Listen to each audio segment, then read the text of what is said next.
हे असंच धम्मप्रवचन आपणास ऐकण्यासाठी आपणास देण्यासाठी पूजनीय भिक्खू ज्ञानरक्षकजी थेरो यांना मी विनंती करतो की आपण उपासकांना संबोधित करावे. नमो तस् भगवतो अरहतो सम्मा संबुद्धस्स. नमो तस् भगवतो अरहतो सम्मा संबुद्धस्स. नमो तस् भगवतो अरहतो सम्मा संबुद्धस्स. दानं ठानं मनुष्यानं दानं दुर्गति निवारणं दानं सक्कस्य सोपानं दानं सबद्ध साधकं. साधू म्हणा. साधू साधू साधू. अजून एक सूचना थोडक्यात अशी आहे की या ठिकाणी आवाज इंडिया TV चॅनल या चॅनलवरून संपूर्ण प्रोग्राम हा लाईव्ह आहे. आपणाला आवाज इंडियामधून महाराष्ट्रभरातील देशभरातील लोक बघत आहेत. त्याचबरोबर लॉर्ड बुद्धा TV चॅनल या चॅनलमधून सुद्धा हे थेट प्रक्षेपण होत आहेत. सत्यशोधक यूट्यूब चॅनल असेल, बुद्धा टीचिंग चॅनल असेल, अनेक विश्वास गायकवाडी चॅनल असेल, या विविध यूट्यूब चॅनलमधून सदर प्रवचन सदर कार्यक्रम लाईव्ह जात आहेत. सॉरी बनतेजी, क्षमा मागतो. दान दिल्याने मनुष्याचा जन्म प्राप्त होतो. दान दिल्याने दुर्गतीचे निवारण होते. दान दिल्याने स्वर्गाची शिडी प्राप्त होते. दान दिल्याने सर्व काही निब्बाण सुखासह प्राप्त होते. हे सत्य आहे, सत्य आहे, सत्य आहे. हे जे सत्य तथागताने सांगितले आहे त्या तथागताला, त्या तथागताच्या सद्धम्माला, त्या तथागताच्या श्रावक संघाला त्रिवार अभिवादन करतो, त्रिवार नमन करतो, त्रिवार प्रणाम करतो. साधू.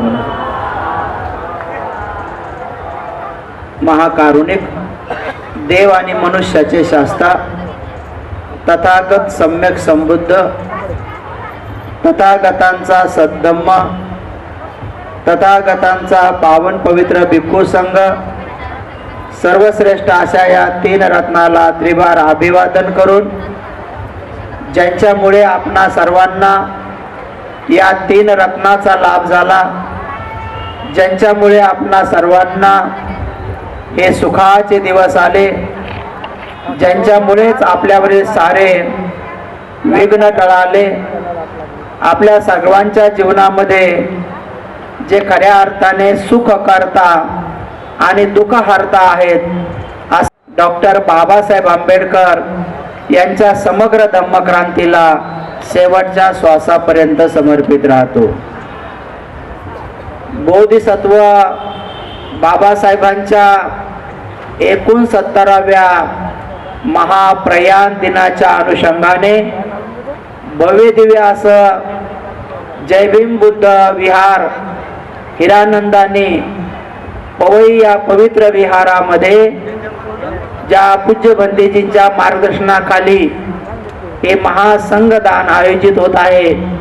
असे पूज्य विशुद्धानंद बोधे महाथेरो आजच्या या सभेमध्ये ज्येष्ठ पूज्य धमरतन महाथेरो, पूज्य खेमधम्मोजी महाथेरो, संपूर्ण पूज्य भिक्खू संघ, विशेषतः या कार्यक्रमाचे आयोजक पूज्य भिक्खू शीलबोधी सह संघप्रिय बंतेजी सह सर्वच आमचे सहप्रमचारी बंधू, सर्व दानदाते दानदात्या, उपासक उपासिका, बालक आणि बालिकांनो, आज प्रास्ताविक मध्येच आपण ऐकलं की हे भव्य दिव्य अशा प्रकारचं भगवान तथागत सम्यक संबुद्धांच्या पूज्य भिक्खू संघरत्नाला अनेक वर्षापासून या ठिकाणी दान दिल्या जातं आणि ते सारं पुण्य बोधिसत्व डॉक्टर बाबासाहेब आंबेडकर यांना अनुमोदन केल्या जातं.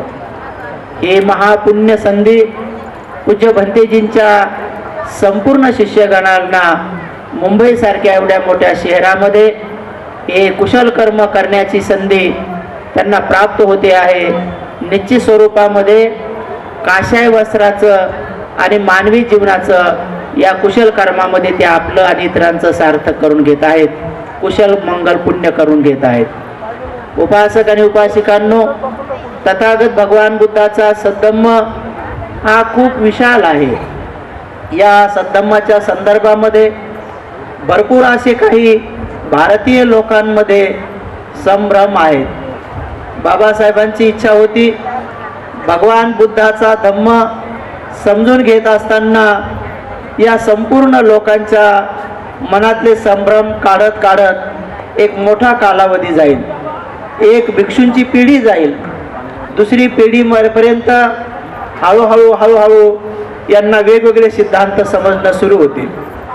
एकेकाळी महासंघदान काय शब्द आहे हा शब्द देखील लोकांना माहीत नव्हता. लोकांनी हा शब्द पण ऐकल्यानंतर लोक विचार करायचे की हे महासंघदान काय आहे, महासंघ कोण असतो, त्या महासंघाला दिलेल्या दानाला महासंघदान का म्हणतात, हे शब्दही लोकांना माहीत नव्हते. लोक अनेक शब्दापासून अनभिज्ञ होते.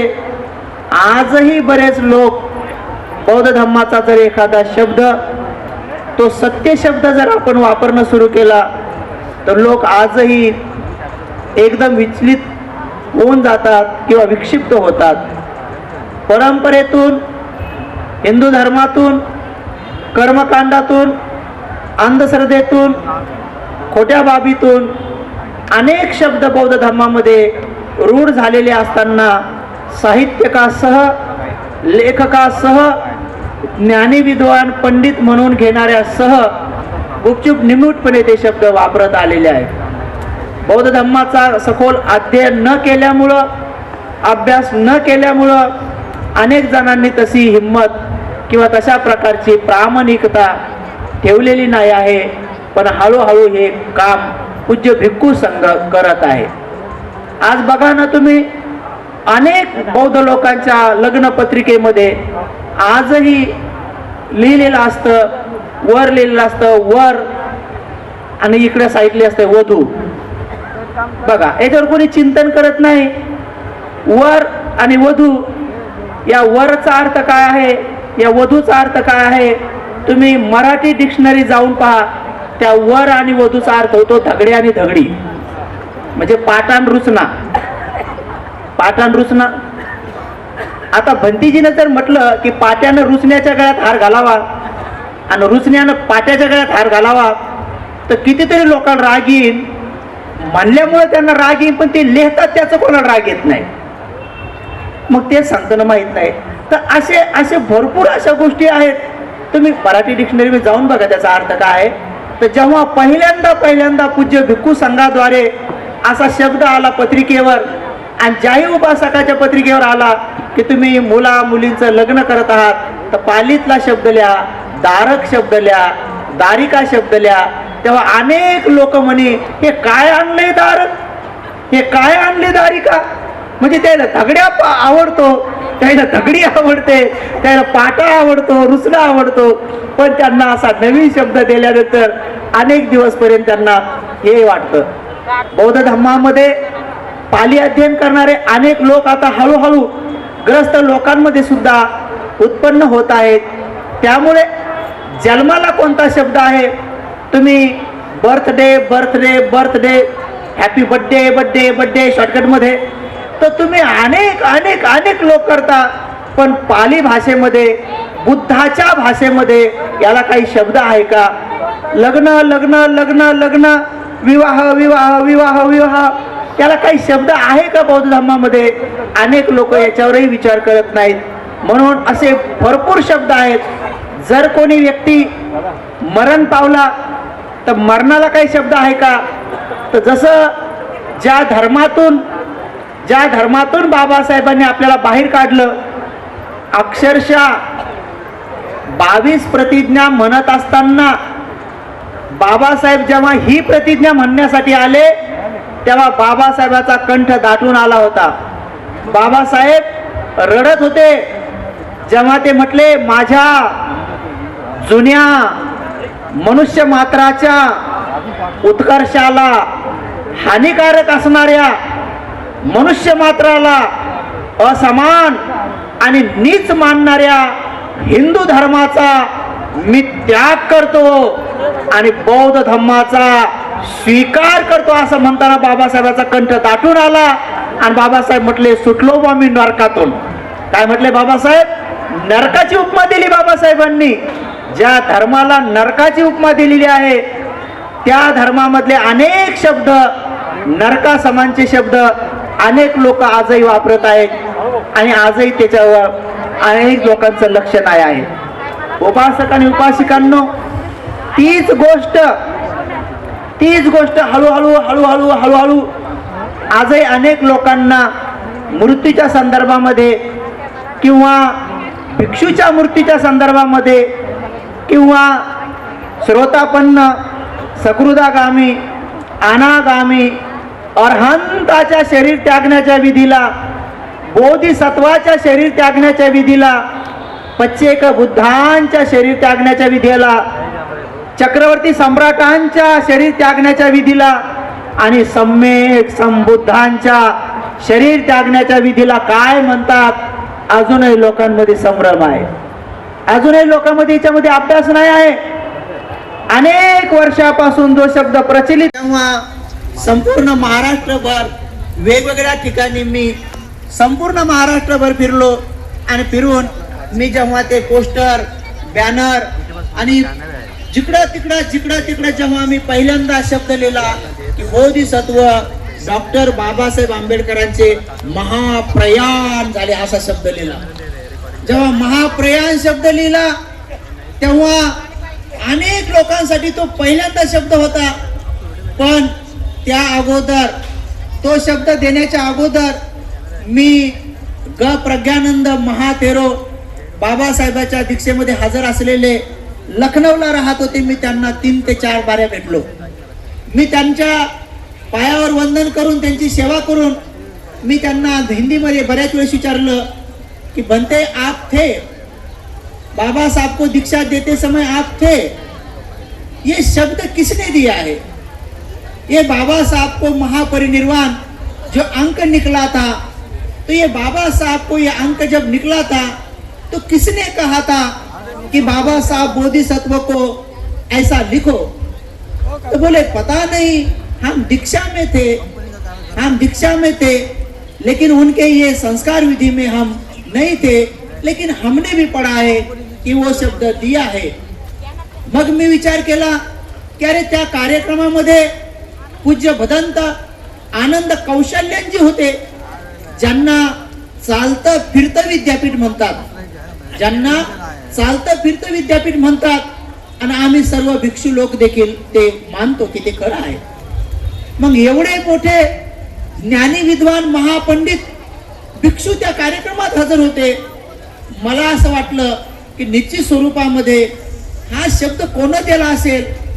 आतून माझं मन म्हणायचं की भदंत आनंद कौशल्यांजी बोधिसत्वाला महापरिनिर्वाण कसं काय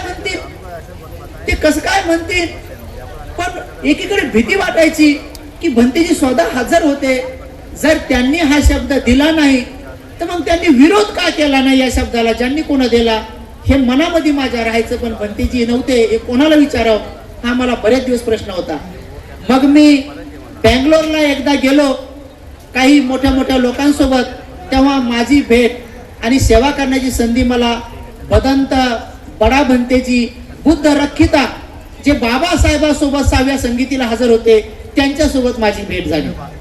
जेव्हा मी त्यांची सेवा केली, त्यांना वंदन केलं, तेव्हा त्यांना पण मी विचारलं कि बनते हमने सुना है कि आप बाबा साहब के साथ साथ छठी संगीति में थे। बोलते हाँ। तो बाबा साहब के वो शरीर त्यागने की विधि को महापरिनिर्वाण लिखा जाता है, क्या ये शब्द आपने दिया है? तो बोलते नहीं नहीं, ये तो हमने नहीं दिया है। तो फिर किसने दिया है? तो बोले ये उचित है क्या? उचित तो नहीं है, उचित तो नहीं है। तो फिर क्या है, कौन सा उचित है, क्या है? तो बोले ये भिक्षु संघ ने इसके ऊपर बैठकर सभी जगत के विद्वानों को पूछकर इसके बारे में चर्चा करनी चाहिए। मैं त्यांना सांगितलं की मी हा शब्द माझ्या वाचण्यात आलेला आहे आणि हा खूप ठिकाणी आहे। हा शब्द मी बाबासाहेबांच्या 6 डिसेंबरच्या संघदानासाठी वापरणार आहे। आपको कैसा लगता है? बोले उचित ही लगता है। त्यानंतर मी गोयंका गुरुजींना 4 वेळेस भेटलो, पूज्य गोयंका गुरुजींना 4 वेळेस भेटलो।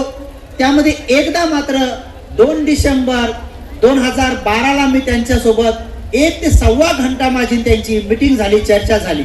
त्याचे साक्षीदार धांडे सर, गौतम गायकवाड, पूज्य गुणानंद अभिभू, तेव्हा आताचे आचार्य जे महानागरत्न आहेत तेव्हा ते भिक्षू होते, ते आम्ही 4-5 जण त्या मीटिंग मध्ये होतो। पण मी आणि गुरुजीच बोलत होतो।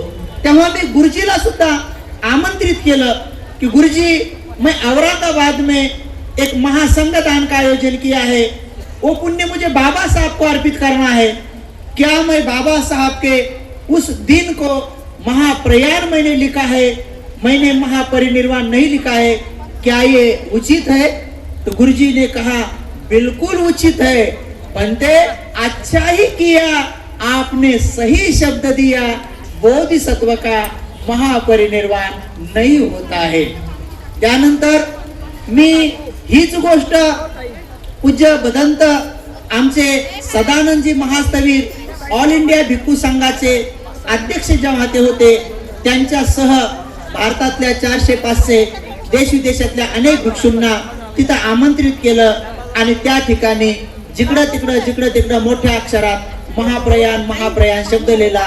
कोण्याही भंतीजींनी त्या महाप्रयाण शब्दाला थोडाही विरोध नाही केला, कारण बरेच भिक्षू अभ्यास करू लागले आणि अभ्यास करता सगळ्यांच्या हे लक्षात आलं, आज एक सगळे भिक्षू ही गोष्ट मान्य करतात, अभ्यासक सगळे भंतीजी ही गोष्ट मान्य करतात की बोधिसत्वाचं महापरिनिर्वाण होत नसतं। महापरिनिर्वाण जे होतं ते फक्त तथागतांचं होतं। महापरिनिर्वाण शब्द हा फक्त तथागतांसाठी, भगवान बुद्धासाठी, सम्यक संबुद्धांसाठीच वापरला जातो। इथपर्यंत मात्र आम्ही सगळे एक मताचे आहोत, सगळे एक मताचे आहोत की महापरिनिर्वाण फक्त भगवान बुद्धाचंच होतं।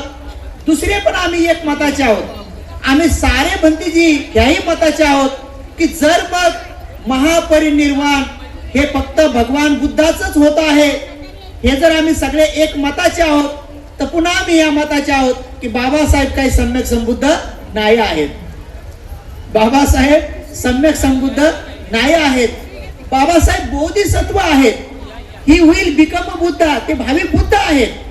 त्याबद्दल बी आम्हाला कणभर शंका नाही आणि ती नसायलाही पाहिजे। ते भविष्यातले बुद्ध आहेत आणि बुद्ध आणि त्याच्या धर्मग्रंथामध्ये बोधिसत्वाची व्याख्या त्यांनीच दिलेली आहे, जे सत्व बुद्धत्वाच्या दिशेनं वाटचाल करतं त्या सत्वाला बोधिसत्व असं म्हणतात, असं बाबासाहेबांनी बुद्धाने त्याच्या धर्मग्रंथात लिहिलेलं आहे। म्हणून उपासक आणि उपासिकांनो, जेव्हा हे असे शब्द येणं सुरू होतात तेव्हा अनेक लोकांमध्ये कधी संभ्रम निर्माण होतो। म्हणून उपासक उपासिकांनो, महापरिनिर्वाण हा शब्द केवळ तथागतांसाठी वापरला जातो। परिनिर्वाण शब्दाचा अर्थ बाबासाहेबांनी स्वतः दिलेला आहे।